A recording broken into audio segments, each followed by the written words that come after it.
Hello दोस्तों, good morning. कैसे हैं आप लोग? आज मुझे एक बात याद आ रही थी। बचपन में ना थोड़ा मेरा ना दिल थोड़ा सा नरम है। जैसे कोई गरीब है, कोई लाचार है, तो ना उनके लिए कुछ करने का मन करता है शुरू से। कोई बुजुर्ग है, ठीक है, कोई शारीरिक रूप से अ, कोई जैसे विकलांग है, इस तरह से मतलब कोई किसी भी तरीके से जो कोई परेशान है, तो उसकी हेल्प करने का आज भी मेरा मन करता है। और बचपन में से ही मेरी थोड़ी सी नेचर रही है। तो उसी से रिलेटेड मैं आपको एक बात बताऊंगी। मेरी एक याद है, बहुत दिल के करीब है। काफ़ी मैं छोटी थी उस समय, करीब मैं 6 7 क्लास में पढ़ रही थी। तो हम जहाँ पे रहते, अलॉटेड मकान में रहते। उस समय हमारा मकान अभी बना नहीं था अपना। तो अलॉटेड मकान होते हैं ना, जैसे बहुत पुराने मकान हो जाते हैं। तो उस तरह काफ़ी बड़ी सी बिल्डिंग थी हमारी, उसमें बहुत सारे लोग रहते थे। खूब बड़ी सी छत थी और 3 मंजिला थी। खूब बड़ी बड़ी सीढ़ियाँ थी। तो हमारे घर में ना एक अम्मा आती थी, बहुत बूढ़ी सी, काम करने के लिए। वो आती, झाड़ू पोछा बर्तन करके चली जाती थी। लेकिन इतनी प्यारी थी वो, काफ़ी बुजुर्ग थी। समझ लीजिए कि जहाँ तक मुझे याद आ रहा है, वो 75 80 साल की तो होंगी। बिल्कुल दुबली पतली, और इतनी हंसमुख। ऊपर सीढ़ियाँ चढ़ के आ जाती थी, 3 मंजिल, सोचिए। और हम लोग आजकल के टाइम में 1 मंजिल चढ़ के थक जाते हैं, इतनी फुर्तीली थी वो। तो वो जब आती ना, तो आते आते चढ़ते चढ़ते वो हाँफ जाती जब ऊपर पहुंचती हमारे घर में। तो उनको बैठाते, जब हाँफती वो, तो उनको कहते अम्मा पहले आप बैठ जाओ, थोड़ा आराम कर लो, पानी वानी पी लो। उनको नाश्ता वास्ता कराते, फिर फिर वो काम करती। तो इस तरह से वो आती थी हमारे घर में, रोज काम करके चली जाती थी। तो उनको देख के ना मेरे मन में बस एक ही बात आती थी कि इस बुढ़ापे में ना उनको काम करना पड़ रहा है।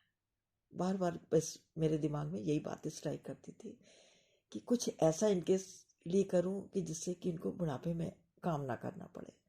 अच्छा, उनका बेटा भी कोई नहीं था, एक बेटी थी, उसकी शादी हो चुकी थी। और उसका भी एक बेटा था आगे, उनका नाती था, नातिन नातिन था।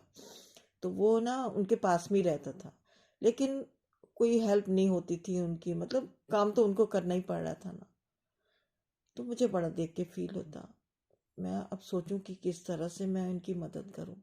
तो हमारे घर के सामने ही ना एक, बिल्कुल जैसे ये हमारा घर है, बिल्कुल ऑपोजिट साइड में सड़क पार करके एक लॉटरी वाला बैठता था। और वो रोज लॉटरी बेचता, और जोर जोर से, जैसे होता नहीं है बोलते, पहले रिकॉर्ड वगैरह तो इतने होते नहीं थे, रिकॉर्ड नहीं बजते थे उस समय। ये वो ऐसे ही बोलता था।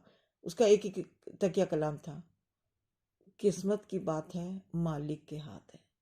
बस सारा दिन बेचारा बोलता रहता, बोलता रहता, बोलता रहता। और मेरे पापा तो कई बार टिकट खरीद भी लेते थे उनसे। पहले टिकट का बहुत प्रचलन था ना, तो मेरे पापा भी खरीदते थे, और उनकी निकलती भी थी कई बार 100 100 रुपए की। तो तब तक मेरे दिमाग में कभी नहीं आया। लेकिन जब मैंने वो अम्मा को देखती थी, उनका नाम था, हम लोगों ने मुन्नी की अम्मा रखा हुआ था। उनकी बेटी का नाम मुन्नी था। तो हम लोग उनको मुन्नी की अम्मा के नाम से बुलाते थे। प्यार भी वो बहुत करती थी, हम लोग छोटे थे, हम लोग बहुत प्यार करती थी। और हंसती इतना थी, इतना खिलखिलाती थी जब हंसती थी। तो मतलब लगता ही नहीं था कि देखो इस उम्र में वो इतनी मेहनत कर रही हैं। तो बस मेरे दिमाग में एक बार आया कि चलो कोई टिकट लिया जाए। तो मैंने अपनी मम्मी से कहा कि मम्मी प्लीज़ एक टिकट ले लो। तो मम्मी कहने लगी किस लिए, क्या करना तुमने टिकट का? नहीं नहीं, अरे मम्मी टिकट ले लो। तो मम्मी ने ले लिया। अच्छा, उस समय क्या होता था, जो टिकट का रिजल्ट आता था ना, वो न्यूज़पेपर में आ जाता था। उसमें जो नंबर दिए होते थे वो मैच हो जाते थे, तो इसका मतलब आपका इनाम आपका निकल आया है। और उसके आगे पैसे भी लिखे होते थे, इतने पैसे। और टिकट के ऊपर लिखा होता था इतना पैसे थे। मुझे इस बात का अंदाजा इसीलिए था क्योंकि मेरे पापा टिकट वो लेते थे, तो उसमें कई बार इनाम निकला भी था। तो मम्मी ने ले लिया। अब मैं बड़ी खुश कि चलो पैसे मिलेंगे तो अच्छा लगेगा। अब वो 4-5 दिन निकल गए। जिस दिन परिणाम आना था, उसका रिजल्ट आना था, मैच करवाया उसमें, लेकिन उसमें उसका नंबर नहीं निकला। बड़ी मायूसी हो गई मैं। मेरे दिमाग में तो कुछ और चल रहा था, मैंने अपने लिए तो लिया नहीं था ये। अब थोड़ी सी मायूस हो गई, आंखों में आंसू भर गए। मम्मी ने देखा कि पूछने लगी क्या हो गया। मैंने कहा मम्मी ऐसे ऐसे मैंने सोचा था कि पैसे मिलेंगे तो मैं मुन्नी की अम्मा को पैसे दे दूंगी और उनको काम नहीं करना पड़ेगा। कहते कहते मैं रो पड़ी और साथ में मेरी मम्मी की भी आंखों में आंसू आ गए। तो उन्होंने मुझे अपने सीने से चिपका दिया। कहने लगी कि नहीं बेटा, रो नहीं, ये लो तुम पैसे ले लो, अम्मा को दे दो। तो उन्होंने अपने पास से मुझे पैसे दिए और मैंने अम्मा को दे दिए। तो मम्मी ने पूरी बात बताई उनको, अम्मा को। तो उन्होंने भी मुझे सीने से लगा लिया। कहते अरे बिटिया, तुमने इतना कह दिया, बहुत है मेरे लिए। बड़ी खुश हूँ। तो वही बता रही हूँ कि इंसान को मेरे मन में शुरू से ना दया का भाव बहुत है। आज भी किसी को मैं देखती हूँ ना, मेरी तकलीफ में, तो मेरे से तकलीफ किसी की देखी नहीं आती है। आज भी मेरा वही नेचर है। कोशिश करती हूँ दूसरों के दुख बांटने के लिए, कुछ और नहीं तो चलो मेरे द्वारा किसी को खुशी मिल जाए।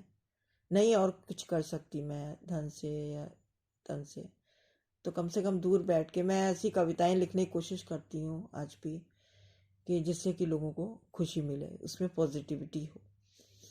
और लोग कहते भी हैं कि आपकी कविताओं से हमें बहुत खुशी मिलती है, एक सुकून सा मिलता है।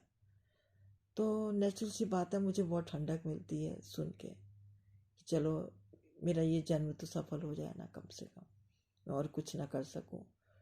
बाकी चीज़ें तो सब एक तरफ हैं, लेकिन एक कहते हैं ना, आत्मसंतुष्टि बहुत बड़ी चीज़ होती है।